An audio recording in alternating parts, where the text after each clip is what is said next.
Je voudrais savoir si psychologiquement, selon vous, les Français peuvent supporter un troisième confinement. Les Français sont à bout de souffle. Ils en peuvent plus. Ils ont l'impression qu'ils sont en train de nager et que tout d'un coup on leur met la tête sous l'eau. Donc ils ont le temps de reprendre un petit peu d'air, que après tout, à nouveau, c'est reparti. Donc pour les gens qui sont en télétravail finalement et qui, comme tous les autres, doivent respecter le couvre-feu à 18 h, un troisième confinement, après tout ça change pas grand-chose, c'est un peu symbolique pour eux. Mais pour tous les autres, cette, ce manque de liberté, de libre arbitre aussi, où on a l'impression finalement qu'on subit et qu'à aucun moment on peut être acteur dans tout ça. Oui, c'est-à-dire qu'il y a un côté passif. C'est En ça. fait, on subit des décisions qui sont prises.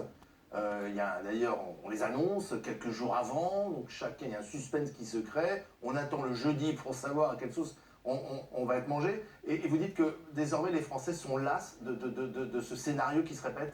Ils sont las du scénario, ils sont las des incohérences, et après tout on parle d'aide financière, mais l'aide psychologique.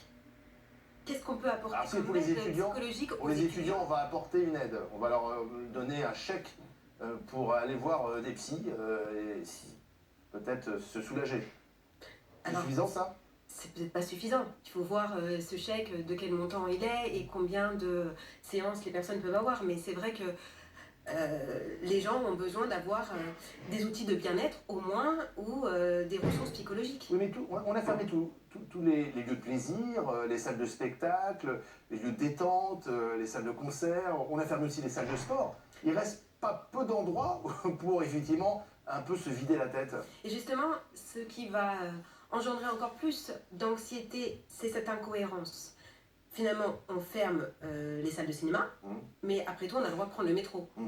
Euh, on ne peut pas prendre les remontées mécaniques, mais on peut prendre le bus. Vous voyez, en fait, là, les gens essayent de comprendre, ils essayent de mettre du rationnel dans tout ça. Or, ça Il y a semble de un peu l'essentiel irrationnel. et du non essentiel. Oui, justement.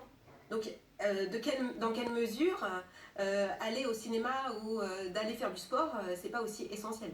En tout cas, c'est jugé moins essentiel que de laisser un centre commercial ouvert. Voilà, mais c'est exactement comme l'histoire des librairies. Est-ce que lire un livre, ça peut pas pour certains être essentiel aussi? Donc évidemment, tout ça, ça se discute, mais pour autant, cette détresse, elle continue à augmenter au fur et à mesure du temps, et on nous apporte peu de solutions finalement pour pouvoir avoir des ressources au quotidien. Alors, il y a aussi